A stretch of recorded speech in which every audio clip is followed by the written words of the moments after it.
Hello ನಮಸ್ಕಾರ ಎಲ್ಲರಿಗೂ welcome to ಧ್ವನಿ ಹೋಮ್. ನಾನು ಧ್ವನಿ ಹೋಮಲ್ಲಿ ಇವತ್ತಿನ ರೆಸಿಪಿ ಅಕ್ಕಿ ರೊಟ್ಟಿ ಜೊತೆಗೆ ಸಿಂಪಲ್ಲಾಗಿ ಕ್ವಿಕ್ಕಾಗಿ ಚಿಕನ್ ಚಾಪ್ಸ್ನ ಹೇಗೆ ಮಾಡ್ಕೊಳ್ಳೋದು ಅಂದ್ಬಿಟ್ಟು ವಿಡಿಯೋನ ಶೇರ್ ಮಾಡ್ಕೊಂಡಿದ್ದೀನಿ.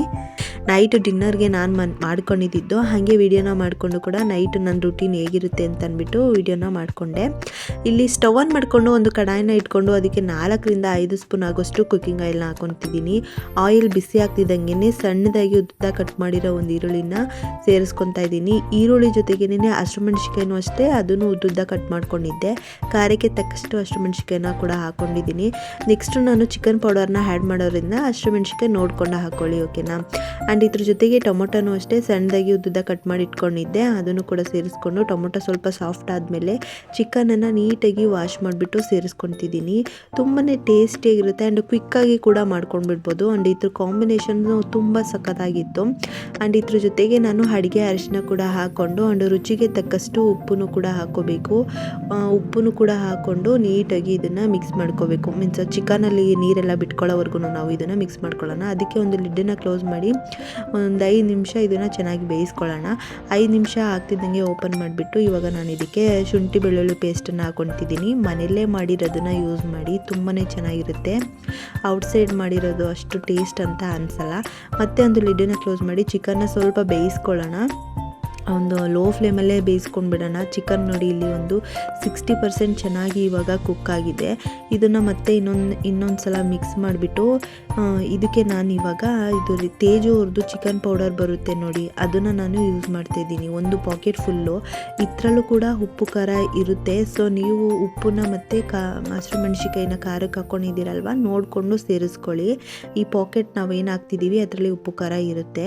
ಇದಿಷ್ಟೇ, ತುಂಬ ಕ್ವಿಕ್ಕಾಗಿ ಮಾಡ್ಕೊಂಡಿದ್ದು, ಸಕ್ಕ ಟೇಸ್ಟಿಯಾಗಿ ಬಂದಿತ್ತು. ತೇಜು ಅವ್ರದ್ದು ಚಿಕನ್ ಮಸಾಲ ಏನು ಬರುತ್ತೆ ಫ್ರೈ ಪೌಡರು, ಅದು 10 ರೂಪಾಯಿದು ಫುಲ್ ಹಾಕಿದ್ದೀನಿ ನಾನು. ಅದನ್ನು ಹಾಕ್ಬಿಟ್ಟು ಸ್ವಲ್ಪ ಮಿಕ್ಸ್ ಮಾಡ್ಕೊಳ್ಳೋಣ. ಮಿಕ್ಸ್ ಮಾಡಿಕೊಂಡು ಇದ್ರ ಜೊತೆಗೆ ನಾನು ಪೆಪ್ಪರ್ ಪೌಡರ್ನ ಕೂಡ ಯೂಸ್ ಮಾಡ್ತಿದ್ದೀನಿ. ಮನೆಯಲ್ಲೇ ಮಾಡಿರೋದು ಪೆಪ್ಪರ್ ಪೌಡರು. ನಮ್ಮ ಮನೇಲಿ ಸ್ವಲ್ಪ ಸ್ಪೈಸಿಯಾಗಿ ಇಷ್ಟಪಡ್ತಾರೆ, ಸ್ವಲ್ಪ ಖಾರ ಇದ್ರೇ ತುಂಬ ಇಷ್ಟಪಡ್ತಾರೆ ಅದಕ್ಕೆ. ಆ್ಯಂಡ್ ಇದ್ರ ಜೊತೆಗೆ ಕೊತ್ತಂಬರಿ ಸೊಪ್ಪನ್ನ ನೀಟಾಗಿ ವಾಶ್ ಮಾಡಿಬಿಟ್ಟು ಸಣ್ಣದಾಗಿ ಕಟ್ ಮಾಡಿಬಿಟ್ಟು ಸೇರಿಸ್ಕೊತಾ ಇದ್ದೀನಿ. ಆ್ಯಂಡ್ ಅದ್ರ ಜೊತೆಗೇನೆ ಪುದೀನ ಸೊಪ್ಪನ್ನು ಕೂಡ ಅಷ್ಟೇ ಸೇಮ್ ನೀಟಾಗಿ ವಾಶ್ ಮಾಡಿಬಿಟ್ಟು ಸಣ್ಣದಾಗಿ ಕಟ್ ಮಾಡ್ಕೊಂಡು ಸೇರಿಸ್ಕೊಂಡು, ಇದು ಸ್ವಲ್ಪ ಚಿಕನ್ ಫ್ರೈ ಬೇಕು ನಿಮಗೆ ಅಂತಂದರೆ ಇನ್ನೂ ಸ್ವಲ್ಪ ನೀರನ್ನ ಆ್ಯಡ್ ಮಾಡ್ಕೊಳ್ಳಿ. ನನಗೆ ಇಲ್ಲಿ ಸ್ವಲ್ಪ ಸಾಕು, ಅದಕ್ಕೆ ಸ್ವಲ್ಪ ಒಂದು ಅರ್ಧ ಲೋಟದಷ್ಟು ನೀರನ್ನು ಸೇರಿಸ್ಕೊಂಡು ಮಿಕ್ಸ್ ಮಾಡ್ಕೊತಿದ್ದೀನಿ. ಚಿಕನ್ನು ಸ್ವಲ್ಪ ಚೆನ್ನಾಗಿ ಬೇಯಲಿ ಅಂತ ಅಂದ್ಬಿಟ್ಟು. ಆ್ಯಂಡ್ ತುಂಬ ನನಗೆ ತೆಳುವಾಗೆಲ್ಲ ಏನು ಬೇಡ, ನಿಮಗೆ ಸ್ವಲ್ಪ ತೆಳುವಾಗೆಲ್ಲ ಬೇಕು ಅಂದರೆ ಇನ್ನೊಂದು ಸ್ವಲ್ಪ ನೀರನ್ನ ನೀವು ಆ್ಯಡ್ ಮಾಡ್ಕೋಬೋದು. ಇವಾಗ ಒಂದು ಲಿಡ್ಡನ್ನ ಕ್ಲೋಸ್ ಮಾಡಿ ಇದನ್ನು ಚೆನ್ನಾಗಿ ಬೇಯಿಸ್ಕೊಳ್ಳೋಣ.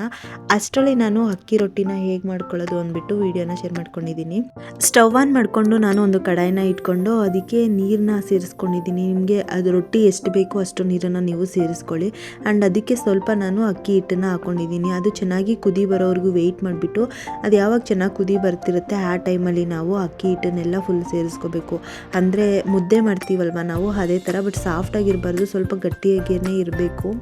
ಆ ಥರ ಚೆನ್ನಾಗಿ ಇದನ್ನು ಮಿಕ್ಸ್ ಮಾಡ್ಕೋಬೇಕು. ಅದಕ್ಕೆ ನಾನು ಅಕ್ಕಿ ಹಿಟ್ಟೆಲ್ಲನೂ ಫಸ್ಟ್ ಹಾಕ್ಕೊಂಡು ಅದ್ರ ಮೇಲ್ಗಡೆನೂ ನೀರು ಈ ಥರ ಬರಬೇಕು. ಇಲ್ಲಿ ಬರೋವರೆಗೂ ಸ್ವಲ್ಪ ವೆಯ್ಟ್ ಮಾಡಿಬಿಟ್ಟು ಆಮೇಲೆ ಸ್ವಲ್ಪ ಉಪ್ಪನ್ನು ಕೂಡ ಹಾಕ್ಕೊಂಡು ನಾನು ಇದನ್ನು ಮಿಕ್ಸ್ ಮಾಡ್ಕೊತಿದ್ದೀನಿ. ಮುದ್ದೆ ಮಾಡ್ಕೊತೀವಲ್ವ ಆ ಥರ ನಿಧಾನವಾಗಿ ಇದನ್ನು ಮಿಕ್ಸ್ ಮಾಡ್ಕೋಬೇಕು. ಮೋಸ್ಟ್ ಆಫ್ ದ ಟೈಮ್ ನಾವು ಈ ಥರ ರೊಟ್ಟಿ ಮಾಡೋದು ತುಂಬಾ ಕಡಿಮೆ. ಬಳಿಯ ರೊಟ್ಟಿ ಬರುತ್ತಲ್ವ ಆ ಥರ ರೊಟ್ಟಿನೇ ಜಾಸ್ತಿ ಮಾಡ್ಕೊಳ್ಳೋದು. ಇದನ್ನು ಯಾವಾಗಾದರೂ ರೆಗ್ಯುಲರಾಗಿ ಏನು ಮಾಡಲ್ಲ, ಯಾವಾಗಾದರೂ ಒಂದೊಂದು ಟೈಮ್ ಅಷ್ಟೇ ಈ ಥರ ರೊಟ್ಟಿ ಮಾಡ್ಕೊಳ್ಳೋದು. ಬಟ್ ಇದನ್ನು ಚೆನ್ನಾಗಿರುತ್ತೆ, ಮಾಡೋಕ್ಕೆ ಬರದೇ ಇದ್ದವರು ಕೂಡ ಆರಾಮಾಗಿ ಮಾಡ್ಕೋಬೋದು. ಇದನ್ನೆಲ್ಲ ನಾನು ನೀಟಾಗಿ ಮಿಕ್ಸ್ ಮಾಡ್ಕೊತಿದ್ದೀನಿ, ಅದು ಗಂಟೆಲ್ಲ ಆಗದೆ ಇರೋ ಥರ. ಇದೇನು ಗೊತ್ತಾ, ಇತ್ತರಲ್ಲೇ ಮಿಕ್ಸ್ ಮಾಡಬೇಕು ಅಂತ ಏನಿಲ್ಲ, ಆಮೇಲೆ ನಾವು ಸ್ಲ್ಯಾಬ್ ಮೇಲೆ ಹಾಕ್ಕೊಂಡು ಕೂಡ ನಾದ್ಕೋಬೋದಲ್ವ. ಹಂಗಾಗಿ ಏನು ವರಿ ಮಾಡ್ಕೋಬೇಡಿ. ಒಂದೊಂದು ಕಡೆ ಎಲ್ಲ ಹಿಟ್ಟು ಥರ ಕಾಣಿಸ್ತಿದೆ, ಗಂಟು ಥರ ಇದೆ ಅಂತಂದ್ರೆಲ್ಲ ಏನು ವರಿ ಮಾಡ್ಕೋಬೇಡಿ. ಇದು ಸ್ವಲ್ಪ ಕೂಲ್ ಆಗೋವರೆಗೂ ವೆಯ್ಟ್ ಮಾಡಿಬಿಟ್ಟು ನೋಡಿ, ಸ್ಲ್ಯಾಬ್ ಎಲ್ಲ ನೀಟಾಗಿ ಕ್ಲೀನ್ ಮಾಡಿಬಿಟ್ಟು ಏನು ತೋರಿಸ್ತೆ ಇಟ್ಟು ಅದಿಷ್ಟನ್ನು ಹಾಕ್ಕೊಂಡು ಚೆನ್ನಾಗಿ ಇಲ್ಲಿ ನಾದ್ಕೊತಿದ್ದೀನಿ. ಎಷ್ಟು ಸಾಫ್ಟ್ ಆಗ್ತಿದೆ ಅಂತ ಅಂದ್ಬಿಟ್ಟು ಈ ರೀತಿ ಇದನ್ನು ಸ್ವಲ್ಪ ಚೆನ್ನಾಗಿ ನಾದ್ಕೋಬೇಕು. ಈ ಪ್ರೊಸೀಜರ್ ಸ್ವಲ್ಪ ನೀವು ಹುಷಾರಾಗಿ ನೋಡ್ಕೊಂಡು ಮಾಡ್ಕೊಂಡ್ಬಿಟ್ರೆ ರೊಟ್ಟಿ ತುಂಬಾ ಚೆನ್ನಾಗಿ ಬರುತ್ತೆ. ಆ್ಯಂಡ್ ಈ ಥರ ನಾನಿವಾಗ ಉಂಡೆ ಮಾಡಿ ಇಟ್ಕೊತಿದ್ದೀನಿ. ರೊಟ್ಟಿನ ತಟ್ಕೊಳ್ಳೋದಕ್ಕೆ ಈಸಿ ಆಗುತ್ತೆ ಅಂತ ಅಂದ್ಬಿಟ್ಟು ಈ ಥರ ಒಂದಿಷ್ಟು ದಪ್ಪ ಒಂದು ದೊಡ್ಡದು ನಿಂಬೆಹಣ್ಣು ಬರುತ್ತಲ್ವ ಆ ಸೈಜಲ್ಲಿ ಉಂಡೆ ಮಾಡಿ ಇಟ್ಕೊತಾ ಇದ್ದೀನಿ. ಈ ರೀತಿ ಮಾಡಿ ಇಟ್ಕೊಂಡ್ಬಿಟ್ಟು ರೊಟ್ಟಿನ ಕೈಯಲ್ಲಿ ಬೇಕಾದ್ರೂ ತಟ್ಬೋದು, ಬಟ್ ಎಲ್ಲ ಲಟ್ಟಣಿಗೆಯಲ್ಲಿ ಕೂಡ ನಾವು ಲಟ್ಟಿಸ್ಬೋದು. ನಾನು ಲಟ್ಟಣಿಗೆಲ್ಲೇ ಲಟ್ಟಿಸ್ತಾ ಇರೋದು. ನೋಡಿ, ಈ ಥರ ಚಪಾತಿ ಮಾಡ್ಕೊತೀವಲ್ವ ನಾವು, ಅದೇ ಥರ ನಾನಿಲ್ಲಿ ಮಾಡ್ಕೊತಾ ಇರೋದು. ತುಂಬಾ ಚೆನ್ನಾಗಿರುತ್ತೆ. ಆ್ಯಂಡ್ ಮಾಡೋಕ್ಕೆ ಬರ್ದೇ ಇದ್ದವರು ಕೂಡ ಆರಾಮಾಗಿ ಮಾಡ್ಕೊಂಡ್ಬಿಡ್ಬೋದು. ಸ್ವಲ್ಪ ಹಿಟ್ಟು ಗಟ್ಟಿಯಾಗಿರಬೇಕು, ಮೀನ್ಸ್ ತುಂಬಾ ತೆಳುವಾಗೆಲ್ಲ ಇತ್ತು ಅಂತಂದರೆ ಈ ಥರ ಎಲ್ಲ ತಟ್ಟೋದಕ್ಕೆ ಆಗಲಿ, ಈ ಥರ ಲಟ್ಟಿಸೋದಕ್ಕೆಲ್ಲ ಆಗೋದೇ ಇಲ್ಲ. ಸ್ವಲ್ಪ ಗಟ್ಟಿಯಾಗಿತ್ತು ಅಂತಂದರೆ ಆರಾಮಾಗಿ ಲಟ್ಟಿಸ್ಬೋದು. ಅದನ್ನು ನಾದ್ತೀವಲ್ವ ನಾವು, ನಾದ್ಕೊಳ್ಳುವಾಗ ತುಂಬಾ ಸಾಫ್ಟ್ ಆಗಿಬಿಡುತ್ತೆ ರೊಟ್ಟಿ ಹಿಟ್ಟು. ಆಮೇಲೆ ಆರಾಮಾಗಿ ಲಟ್ಟಿಸ್ಕೋಬೋದು. ನೋಡಿ, ಇಲ್ಲಿ ನಮಗೆ ಎಷ್ಟು ಅಗಲ ಬೇಕೋ ಅಷ್ಟು ಅಗಲ ರೊಟ್ಟಿನ ನಾವು ಎಷ್ಟು ತೆಳುವಾಗಿ ಬೇಕೋ ಅಷ್ಟು ತೆಳುವಾಗಿ ಕೂಡ ನಾವು ಇದನ್ನು ಲಟ್ಟಿಸ್ಕೋಬೋದು. ಸ್ವಲ್ಪನೂ ಕೂಡ ಎಲ್ಲೂ ಬ್ರೇಕ್ ಆಗ್ತಾ ಇಲ್ಲ, ಎಲ್ಲೂ ಅದು ಹರಿದೋಗೋದು ಆ ಥರ ಎಲ್ಲ ಆಗ್ತಾ ಇಲ್ಲ. ನನಗೆ ಇಷ್ಟು ಅಗಲ ಸಾಕು, ಅದಕ್ಕೆ ನಾನು ಇಷ್ಟನ್ನ ಲಟ್ಟಿಸ್ಕೊಂಡಿದ್ದೀನಿ. ಆ್ಯಂಡ್ ಅಷ್ಟರಲ್ಲೇ ನಾನು ತವಾನ ಕೂಡ ಬಿಸಿ ಮಾಡೋಕೆ ಇಟ್ಕೊಂಡಿದ್ದೆ. ತವ ಬಿಸಿಯಾಗಿದ್ದು ನಾನೇನು ರೊಟ್ಟಿನ ಲಟ್ಟಿಸ್ಕೊಂಡಿದ್ದೆ ಅದನ್ನು ತವದ ಮೇಲೆ ಹಾಕ್ಕೊಂಡು ಬೇಯಿಸ್ಕೊತಾ ಇದ್ದೀನಿ. ಏನು ಗೊತ್ತಾ, ರೊಟ್ಟಿನ ನಾವು ತವದ ಮೇಲೆ ಹಾಕಿ ಬೇಯಿಸೋಕ್ಕೆ ಸ್ಟಾರ್ಟ್ ಮಾಡಿದ ಮೇಲೆ ಒಂದು ಬಟ್ಟೆನ ತೇವ ಮಾಡಿಕೊಂಡು ಈ ಥರ ರೊಟ್ಟಿ ಮೇಲೆ ಈ ಥರ ಡಿಪ್ ಮಾಡಬೇಕು. ಏನಕ್ಕೆ ಅಂತಂದರೆ ಅಕ್ಕಿ ಹಿಟ್ಟೆಲ್ಲ ಏನಾದರೂ ಇತ್ತು ಅಂತಂದರೆ ಅದೆಲ್ಲ ರಿಮೂವ್ ಆಗುತ್ತೆ. ರಿಮೂವ್ ಆದಮೇಲೆ ರೊಟ್ಟಿ ಚೆನ್ನಾಗಿ ಊದ್ಕೊಳ್ಳೋದಕ್ಕೆ ಸ್ಟಾರ್ಟ್ ಆಗುತ್ತೆ ಆ್ಯಂಡ್ ತುಂಬ ಚೆನ್ನಾಗಿ ಕುಕ್ ಕೂಡ ಆಗುತ್ತೆ. ಸೊ ಅದಕ್ಕೆ ಈ ಥರ ತೇವ ಮಾಡಿಕೊಂಡು ಇದನ್ನು ಮಿಸ್ ಮಾಡದೆ ಮಾಡ್ಕೊಳ್ಳಿ. ಒಂದು ಬಟ್ಟೆ ತೊಗೊಂಡೆ ಈ ರೀತಿ ಮಾಡಬೇಕು. ನೋಡ್ತಾ ಇದ್ದೀರಲ್ವಾ ಎಷ್ಟು ಉಬ್ಬಿ ಬರ್ತಾ ಇದೆ ರೊಟ್ಟಿ ಅಂತ ಅಂದ್ಬಿಟ್ಟು. ಆ್ಯಂಡ್ ಅಷ್ಟೇ ಸಾಫ್ಟಾಗೂ ಕೂಡ ರೊಟ್ಟಿ ಆಗುತ್ತೆ ಈ ರೀತಿ ಪ್ರೊಸೀಜರ್ನ ನಾವು ಫಾಲೋ ಮಾಡೋದ್ರಿಂದ. ಆ್ಯಂಡ್ ಏನು ಕಾಂಬಿನೇಷನ್ ಅಂತ ಹೇಳ್ತೀರಾ, ಬಿಸಿ ಬಿಸಿ ಅಕ್ಕಿ ರೊಟ್ಟಿ ಜೊತೆಗೆ ಈ ಚಿಕನ್ ಚಾಪ್ಸ್ ಅಂತೂ ತುಂಬಾ ಟೇಸ್ಟಿಯಾಗಿತ್ತು, ಸಖತ್ತಾಗಿತ್ತು.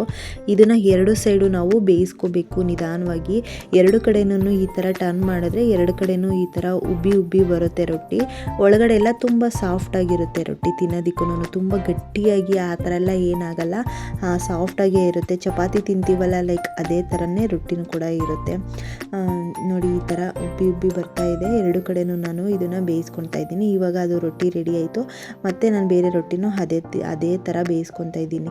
ಎಲ್ಲನೂ ಇದೇ ಥರನೇ ಮಾಡ್ಕೊಂಡ್ಬಿಟ್ರೆ ತುಂಬ ಚೆನ್ನಾಗಿರುತ್ತೆ. ಆ್ಯಂಡ್ ವಿಡಿಯೋ ಇಷ್ಟ ಆದರೆ ಲೈಕ್ ಮಾಡಿ, ಹಾಗೆ ನನ್ನ ಚಾನಲ್ ಏನಾರು ಇಷ್ಟ ಆದರೆ ಸಬ್ಸ್ಕ್ರೈಬ್ ಮಾಡ್ಕೊಳ್ಳಿ. ನಾನು ಆಲ್ರೆಡಿ ಫಸ್ಟೇ ಹೇಳಿದ್ದೀನಿ, ನಾವು ಈ ರೊಟ್ಟಿನ ರೆಗ್ಯುಲರಾಗಿ ಮಾಡಲ್ಲ, ಬಳಿಯೋ ರೊಟ್ಟಿನೇ ರೆಗ್ಯುಲರಾಗಿ ಮಾಡೋದು. ಬಟ್ ಈ ರೊಟ್ಟಿನೂ ಕೂಡ ನಾನು ಟ್ರೈ ಮಾಡಿದಾಗ ಎಷ್ಟು ಚೆನ್ನಾಗಿ ಬಂದಿತ್ತು. ನನ್ನ ನೈಟ್ ರೂಟೀನ್ ಈ ರೀತಿ ಇತ್ತು, ವಿಡಿಯೋನ ಶೇರ್ ಮಾಡ್ಕೊಂಡಿದ್ದೆ ಹೀಗಿತ್ತು ಅಂತ ಅಂದ್ಬಿಟ್ಟು. ಆ್ಯಂಡ್ ಈ ಚಳಿಗಂತೂ ಈ ಥರ ಕಾಂಬಿನೇಷನ್ ಇತ್ತು ಅಂತ ಒಂದು ರೊಟ್ಟಿ ತಿನ್ನೋದಕ್ಕೆ ಎರಡು ರೊಟ್ಟಿ ತಿಂತೀವಿ, ಅಷ್ಟು ಚೆನ್ನಾಗಿರುತ್ತೆ. ಎಕ್ಸ್ಟ್ರಾ ತಿಂತೀವಿ. ವಿಡಿಯೋ ಇಷ್ಟ ಆದರೆ ಒಂದು ಲೈಕ್ ಮಾಡಿ, ಹಾಗೆ ನನ್ನ ಚಾನಲ್ ಏನಾದರೂ ನಿಮ್ಗೆ ಇಷ್ಟ ಆದರೆ ಸಬ್ಸ್ಕ್ರೈಬ್ ಮಾಡ್ಕೊಳ್ಳಿ. ನಿಮ್ಮ ಫ್ರೆಂಡ್ಸ್ ಆ್ಯಂಡ್ ಫ್ಯಾಮಿಲಿಗೆ ಈ ವಿಡಿಯೋ ಯೂಸ್ ಆಗುತ್ತೆ ಅನ್ನೋದಿದ್ರೆ ವಿಡಿಯೋನ ಶೇರ್ ಮಾಡಿ. ಯಾರೆಲ್ಲ ಎಂಡವರೆಗೂ ವಿಡಿಯೋ ನೋಡಿದ್ದೀರಾ ನಿಮ್ಮೆಲ್ಲರಿಗೂ ಥ್ಯಾಂಕ್ ಯು ಸೋ ಮಚ್. ಸಿಗೋಣ ಮತ್ತೆ ಮುಂದಿನ ರೆಸಿಪಿ ಜೊತೆಗೆ ಮುಂದಿನ ವಿಡಿಯೋದಲ್ಲಿ. Thank you for watching.